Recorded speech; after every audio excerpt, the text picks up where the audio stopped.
Hi everybody, and welcome to Strategic Thinkers. I am very delighted and glad to have somebody that I can call a friend, but most importantly a leader that has demonstrated in many different domains an incredible ability in strategic thinking and in strategic execution.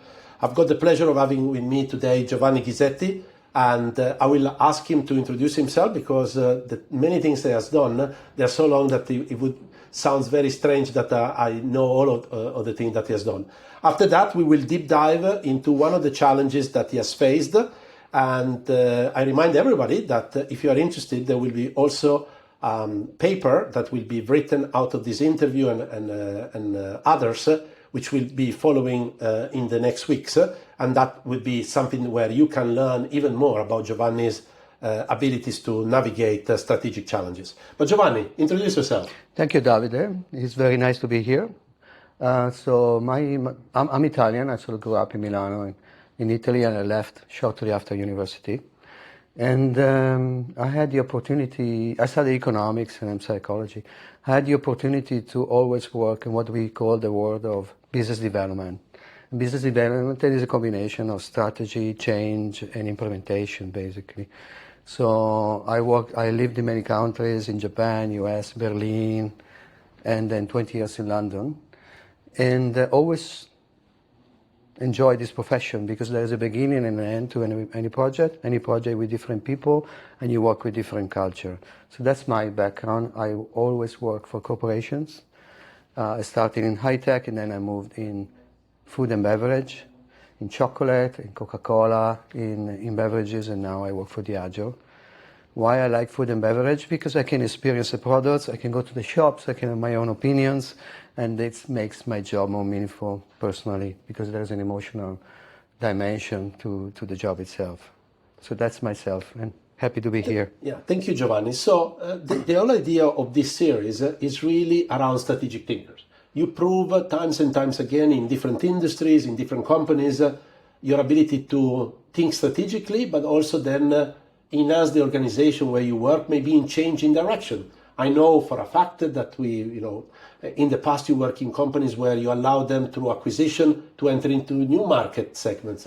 Other times you help them to refocus their business by exiting some businesses. Other times you did acquisition to turbo boost innovation. So I would love that you pick one of those challenges and you take us through the context and the challenge itself, starting maybe on why the organization was looking for a change. Because you are a huge agent of change, doing it by investing things that come from outside or by carving out activities. So do you have, you have plenty of stories, so which one do you want to share with us? So I will tell the story that's relatively recent. So it's a 2015, 2020 journey. I will not make any comments on my current job because my nature of the job on M&A is just difficult. And it's basically a story of a leadership company in chocolate, in confectionery, with a market leadership position in Europe, but a very small market share in US and the rest of the world.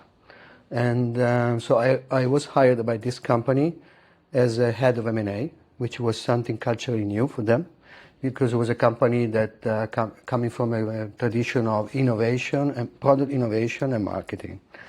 So my challenge was, first of all, culturally, how to bring new brands in a culture where they think we have the best brand already, we don't need any other brands. So you were very much in a situation of a company which was already doing very, very well, having a very established blueprint on how to grow, and you come in because the company started to think that there might be a different way, or do you think that they reached a certain ceiling and they were looking for a new avenue of growth, or a bit of both? There were two dimensions. Firstly, it was a company with a huge financial means, very ambitious owner and NCO, and they reached full potential in Europe in terms of market share. So their question was, how can we grow faster? And they were growing in confectionery close to 10%, which is quite remarkable because of their innovation, their branding expertise. So I arrived, and they look at me, and my colleagues, with a lot of suspicions, because why do we need somebody that does M&A when we have the best brand and the best innovation? But culturally, they had a very limited market share in US. And I had experience living there, so I knew the market. So my first challenge was, how do we take a share position in US and we become a leader? Maybe not number one, number two, number three in confectionery. And the second question was, how can we expand beyond confectionery in relative categories where our brands are applicable? So in adjacencies. Yeah, biscuits, ice creams, candies, healthy snacking, and so on. Because that I wanted to create opportunity not only US but globally across different categories. There was in proximity of confectionery, basically. And what I mean, you were new. You were doing basically. You were hired to build a muscle that didn't exist at the time. What constraint did you or uncertainties you had to work with? You know, suspicion. You mentioned one. Suspicion from other managers or from other senior executives. What else were the kind of constraint that you had to deal with in order even to kickstart the process? The main concern I had is because in acquisition, many acquisitions fail for cultural reasons and for process reasons. So my main concern is this company able to generate value from acquisition, and how can they generate value? So I decided at the beginning to do a full pilot. I do almost randomly an acquisition in North America, in Chicago, to see the behavior of the people and how they would generate value and how they would push back at the beginning of the acquisition. And actually this pilot failed in a very miserable way, to be honest. We did not generate value. We destroyed the culture of the acquired company, and it was a total disaster in many dimensions. And then I reflected back with the owner and the CEO, what could be a different approach? And we decided to buy a much bigger business. It was a platform, and to keep it separate from the company for quite a while. So we moved from buying a brand to let's buy a platform, a large platform in US, that way we can plug in future acquisitions, and let's have it managed by somebody outside. And we decided to retain private equity people within the business to operate the integration of future acquisition. When you say private equity people, were the executives that they were working previously for the previous owner, or you retain private equity as a shareholder in the business? Inside this platform company, there were serial acquirers, successfully acquiring other business and integrating them. So I was looking for a platform, so a large company, a management expertise, so the ability to integrate post-acquisition. And I couldn't find it internally in my employer, so we decided to rely on a private equity management team to basically become our integration platform for North America. This is very interesting, and it lands very well into my next category of question, or group of question, which is, what was the strategic thinking process? Because you clearly are an expert in this domain, but how did you get the owners, the other executives to buy into even the process of thinking, we're going to do an acquisition just to learn? And how, were there particular frameworks? So for example, sometimes people, when they do acquisition, they look at a model, very, very old model in management called Ansov matrix. They say, how can I do growth? I could do it with my existing product, with my existing customer, or I could launch new product with the existing, or I could launch new product with new customers, which, if you enter new categories, is a complete new product. And then the next question is, do I make it or do I buy it? And you actually did this because you went into buy into new geographies, you went to buy into new categories, and you went to buy new categories that serve new customers. Yeah. So it seems like a double whammy or triple whammy. Yeah. So how did you guide the thinking of the people around you, the other stakeholders? So first of all, comment about the pilot. The pilot was $100 million investment. So it's meaningful. It's meaningful. And the second acquisition where we applied the learning was $1.1 billion. Okay, so a factor of 10. So we basically debrief the pilot, and then we say we go 10x, but we operate in a completely different way. And actually, I was very happy to. And we did strategy ground zero. We learned from the pilot, and we just created strategy from the pilot directly. We had no strategy before, anyway. And then after we did the first acquisition on the platform, we say, how do we generate value from a value chain perspective? And it became very clear that in US, what is most important is the commercial platform and the reach to the consumers. So basically the sales and the penetration with the different retailers in the United States was the most important one. Manufacturing, much less important. And then what was also important was innovation. So we created a platform that had all the different value chain components where we focus on sales and marketing and innovation. So in terms of, let's elaborate. Now you acquired the company, or either the first or the second.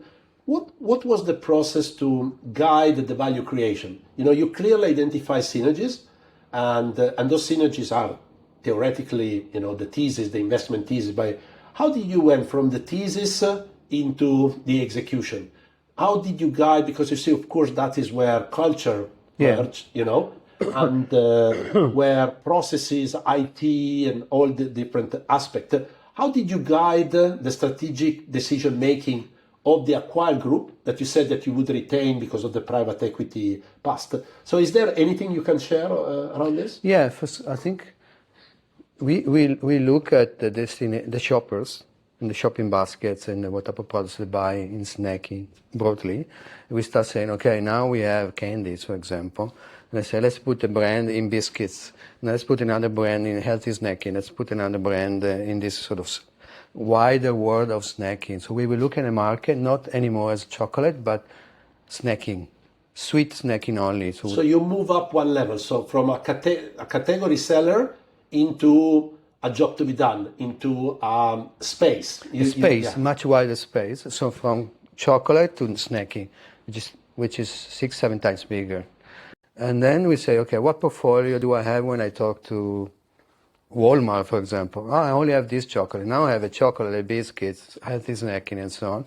So I'm becoming a very attractive supplier for them. And then we will work backward and build the manufacturing backbone and logistics and everything in the back to become a powerhouse in many ways. Well, we started from customers marketing and innovation to create a differentiation.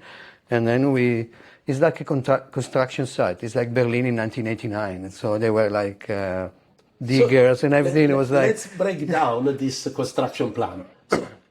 How did you make the acquired team to buy into the ambition? So did you sit them down and agree on a winning ambition? And then subsequently, based on the ambition, moved into how to win? And do we need to keep the product? Do we need to innovate some of the SKUs? Do we need to add some others? And then what I'm also interested in is, what did you change in terms of the operating model? If I understand well, when you did the acquisition in the US, you didn't have a huge operating model as a legacy. So you could actually rely on their operating model. But did you change anything, like change the route to market or change their segmentation? So starting from, how did you build the ambition of these teams, which were not yours, but they become yours? How then you made them to win, because you've been very successful? And number 3 is, what operating model changes did you do? So first, we realized that in North America, in food and beverage, there is sort of leadership economics. When your business is more than 2 billion, then your operating profits are 5-7 points more. Also almost mathematical. So scale effect. Scale effect. And we said, and you need scale to talk to large customers like Walmart. So we basically set an ambition. We are now 500 million. We want to be 5 billion. So clear. Very clear in sweet snacking, which is a huge space. Much bigger. Did you break it down?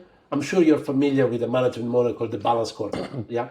And the sales would be a financial measure, but did you also went into maybe defining a handful of customer metrics or a handful of operating metrics and a handful of innovation metrics? We broke it down in the attractiveness of the categories, okay, from the most attractive to less attractive. But unfortunately, in M&A is not so linear. Sometimes we have to make compromise. We do an acquisition of a large brand in a less attractive category, but we have a platform. And then the sequences was not as we wanted. But at the end, we arrived to the end game to have a portfolio. So basically, segment by segment, or category by category, which one are the most attractive in terms of consumer trends and so on? Are there brands in there that we are interested in? Are they available, yes or no? Unfortunately, number 1 or number 2 brands difficult to buy because your competitors will never sell them. So we focus on number 3, number 4 brands And we started from that position and we built scale. And how did we get them to move up? Because if you buy the third and the fourth, it's not to keep it there. So what kind of example of changes did you do in their value proposition in the how to win? Because basically you bought something, you say, I've got an ambition of going from 5 to 500 or from 1 to 100. And now I bought this, so that's the platform. How did you demonstrate, or how did you try to be a better owner than the previous one? First of all, innovation within the brand. For example, let's say a very simple category, which is gummies, these soft candies with food paste.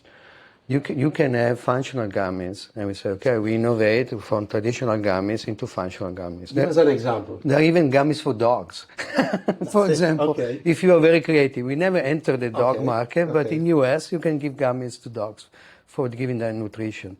So these are vitamins or energy gummies, all sorts of functionality you can introduce in gummies. So you bought a brand that they had a traditional category of gummies, and you bring in innovation by creating a new subcategory, or I don't know if it's called a subcategory, but a new category called functional, a bit like Red Bull did for drinks. Yes, and then portfolio.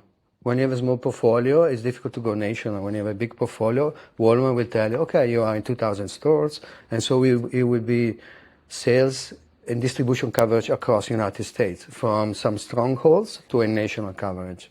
So the combination of innovation and over-investing in sales capability and reach, then you expand the higher margins. And that really goes into the operating model. So the big change in the operating model is to expand resources in GTM, go to market. What else did you do? We were in a lucky situation because it was a private company that we could be a patient investor. So we would over-index in marketing investment, sales capabilities, and so on, at the expense of the profitability by gaining shares, maintaining premium consumer prices. Because then the margin will come eventually. If you maintain your consumer positions from a pricing perspective. That goes back to your point of scale. If you reach a certain scale, automatically you will have. And then you see when you reach a certain point at 2 billion, then suddenly you have 5 or 7 points more, and on and on and on. And then the journey, if you're a public company, you're less patient, you may take 10 years. For a private company, you can say, my time spent is 20 years. In 20 years, you want to be number 2 with certain profitability, this scale, and so on. And you compromise in terms of profitability along the way in the initial stage by over-investing. Something probably a public company can't afford to, because they have quarters and so on, and then a big private company can do. And let's elaborate on that. So you now, by doing this acquisition, you become much bigger, and you become a key player in a geography or in an environment where you were not present. Did you have any challenges on relating back to the mothership? Or because you mentioned before that you kept this quite separate, were there any search for synergies with the mothership? Because you also mentioned that you would add some of the product of the mother company into, so using the platform company also to distribute the innovative product of the mothership. So what kind of challenge did you have with the mothership that had a very established way of doing things, and on top they were very, not weak, but they were not as present into this geography? The biggest challenge initially was an emotional attachment to brands, because brands have an emotional dimension. So the R&D team was saying, I don't like that brand because I have my better brand, so I don't want to do anything. And sorry, but you adopted this child and now you have to develop into a teenager. This cultural challenge was massive. And what did you do to change it? We just kind of, basically the financial investment was such that the CEO and the owner said, we cannot afford not to develop these brands that we acquire. We must do. And eventually they understood, but it was a bit difficult for 2 or 3 years. And that is the R&D. What about other areas? So on the, for example, manufacturing or in the production, were there other challenges? Because maybe different standards, we're talking Europe versus the US, maybe size of the plants are very different, operating procedure, quality standards, regulations. The biggest challenge we had was in technologies and IT. Okay. The company was very strong in manufacturing and in automation, so we did an amazing job automating, much better than US companies. And we extract high synergies from upgrading the manufacturing sites. But we had big challenges organizationally. When suddenly you have a huge business, is the constructions in processes and in technologies, and bolting everything on and connecting everything. It was very challenging. At the beginning, it was not really working well. It's sort of the process and the systems that you operate in, the operation, they all work seamlessly. Any practice or things, I mean, or things you learn that don't work? Because sometimes it's better to learn things that do not work so that you can try different ones. I mean, sounds a massive endeavor for a company that had never done it before, and you went from 100 million acquisition to a billion acquisition. What kind of practices or tips would you share about implementation and execution? First tip is, So if you have a public company, you have to realize synergies within a time frame because you're so financially. We were being more patient and looking a bit longer term instead of 1 year, 3 years. And so we were looking at building this platform that will last for the future, sometimes over-investing. We need a logistic platform and we need a software. Okay, let's over-invest because this will stay for the next 20 years. If you look at financially, you have a business that is not big enough to justify investment. But if you look where you want to be 20 years from now, it makes sense. So that actually worked. Okay. And that was something that was driven by the leadership team and the owners, and then spread around because I guess that an employee of a company where you show them that you're going to overinvest for the next 20 years, they feel very safe because they see that the company is not just there to squeeze out as much value creation as possible. The biggest issue that the US market was becoming very large and not profitable enough. So we had to move the cash flow from Europe into US. And initially, you wouldn't see the financial returns. But then over time, when we reach over more than 2 billion, and this magic of leadership economics started kicking in, and then something having margin, and then things start kind of working. You have to be very resilient and very patient. And when you have this sort of thing in mind, you go from 500 million to 5 billion, you want to be number 2 player in a category in US. And do you think that in this type of decision, you were looking for consensus or commitment? Because, sometimes in this type of organization, when there is a clear ownership and a clear leadership, you can take because these are the challenge to go from good to great. You need to, you are already good. So people, they question you, why would you need to change if you're already good? And you, in your mind is, we are good, but we are not yet great. And great in this case would be not only be great in Europe, but be great in the US. The first big acquisition, there was not much consensus. It was a bit like, okay, jump in a pool and swim. Because the culture of the company was too much consensus basis. Then after the first one, then we started working again within the consensus culture of the organization. But there was a little bit like a push, okay, come on, let's jump in a pool and swim, because otherwise we never do it.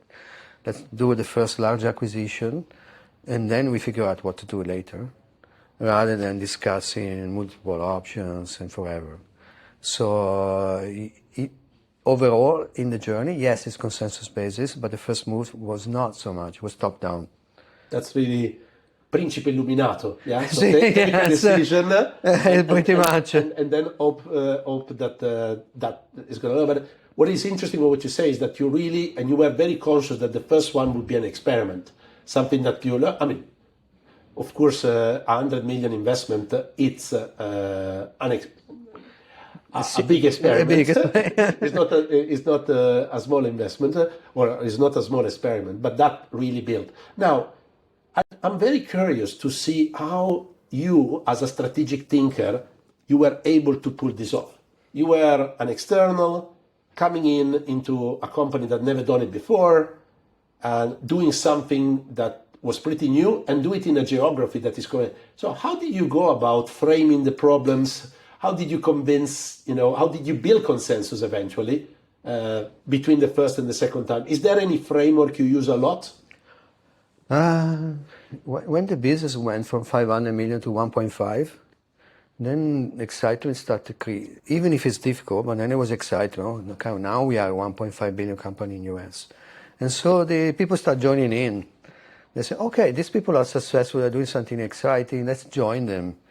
We didn't have a sophisticated change management approach or anything. We just say, okay, we create something really exciting and people will join us. And that's what happened, and all the different functions start actually supporting the journey, and it became quite exciting. It went from, we don't want to do it, we have the best brand in the world, we want to do it, to, it actually is great to be such a large company. It's working, so let's join in, because we want to join the party and we're part of the success, so to speak.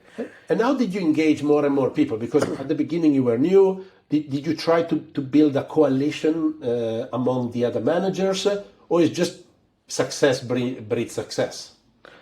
It was really success bring successful people kind of thing. And could you hire within the organization? The CEO was doing a lot of stakeholders management and creative consensus and change management and so on. I was more like, okay, what's next? He was helping me in the background, basically. Because you basically built almost a pipe of acquisition. Like, I think the people in your industry, they call it programmatic M&A. You treat M&A almost like a sales pipeline, which in this case is an acquisition pipeline. Going through, I've got a lead, I've got a qualified lead, I've got something that I get into negotiation. So can you elaborate a little bit of that? Or what was your criteria? I mean, you mentioned before that you were looking for either new categories or penetrate existing one, and with an investment thesis which was around, I am a better owner because I can go to Walmart and sell a portfolio. I can go to Walmart and also not just sell the portfolio, but sell an innovative category and so forth. So take us through a little bit your thinking on how you would create this pipe of potential acquisitions. So we look at the categories, let's say biscuits, candies, and so on, and we say, okay, we want to be in these categories, and then we can't buy number one and number two, it's too expensive, then we never sell it to us in terms of M&A. Which brands are number three, number four in each one of these categories? Then I built an ideal sequence. But in M&A, it's not always linear. I said, okay, I'd rather enter in this category first because it's more profitable, it's going faster, and this after and after and after. And more or less, I had a sequence of acquisition in mind, and which one is more synergistic. The first acquisition, you have a platform and you don't have synergies, but the second one, you start having synergies. And then more and more and more. And then sometimes you have to make compromise. So as I was doing one acquisition, I was thinking, what's the next 2 or 3 in the line? I almost have like a 5 years journey in mind and an area sequencing. And in your problem-solving approach, when you're thinking about value creation and synergies, are you looking, what is the sequence of those? Do you a lot of people say I buy because I can carve out cost and improve. Others, they see it, okay, that's a given, but then really the commercial is very important. Other times they buy capacity, I need to enter a market. I've got great product, but I don't have the facilities. So what was the type of criteria that you used, and how did they change over time? We were focusing on growth synergies mainly, and not cost synergies. In some areas, to not impact engagement in employees, we not actually extract cost synergies. For example, in areas like finance and so on, we didn't fire people. Even if we could, we focus on sales synergies and manufacturing platform. And because then the synergy will come later and in bigger amounts than worrying about. Yeah, because if you have the fixed cost and you're able to increase 20, 30, 50% of the top line, the cost stays the same. And culturally position ourselves as a great employer. We don't fire anybody, but we grow fast. And then people were actually felt protected in a way, which is very different than corporate America, the typical approach. And they enjoy it because they had a sense of remaining in the company for a long term and security. And so we decided not to realize some certain synergies intentionally to not create sort of trauma in the organization like finance and some other areas, HR, and so we didn't touch. This is very interesting because in the American culture sometimes is we achieve results very quickly and go through, and one of the big differences between Europe and the US is psychology. It's called psychological safety. People, so you're saying that you deliberately and by design created that psychological safety. Yeah, it was a culture of the company, the focus culture, a culture of loyalty for the generation and people-centric, and actually worked. I even worked in acquisition when I was approached like an owner of a company in the US. I said, sell to me because we will not fire any of your people. And I say, okay, I'm not talking to the American buyers, I'm talking to you only. So I was able actually to steal, so to speak, brands from very large American players because we could offer to the employees safety. And who were the seller? Were they like private equity, or were they, other family businesses that reach a stage where they couldn't deal, or they were at the last generation, or Yeah. was there a pattern? Because you are a family, the company you mentioned is a family business. So were you looking as one of the criteria for other family business, or that was really not a criteria? No, it was a criteria. We focus mainly on family owners. We basically went there, you have family, we have family. If you sell this brand to us, your brand will have great legacy, all your people will stay and we look after them.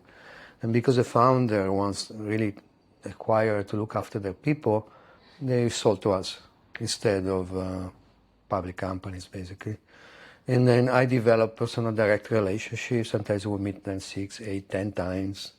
And our position ourselves, we are not predatory. We are here to become bigger, but we would actually work on your people and your brands. And so if you don't want to sell, fine, we'll see you in 2 years if you change your mind. But we were not pushy or aggressive. We were relatively very patient and very respectful for other family businesses. It worked very well, actually. This is fantastic. So, to close up a little bit this great discussion, what do you think is the legacy? What do you think is the impact that you and your team had aside of the financial impact? What do you think, by having literally built a muscle that was not there before, is that your greatest legacy, you think? I mean, of course, when people leave companies, that is because maybe they're looking for a new challenge. You're now working for a completely different outlet. But what do you think was, all this year that you worked there, did you build basically from scratch a function that didn't exist before? Well, one legacy was actually because you acquire people as well, much more diverse company. Culturally much more diverse, because when you acquire a company, many more Americans and many more nationalities, which was great, and which actually reflected over time into modernity. A better way of working, more modern way of working, kind of mixing the culture between more traditional European, more open-minded Americans, for example. I think it's a soft benefit, but I think you can see it actually expressing itself in a financial performance and how modern you become. And then being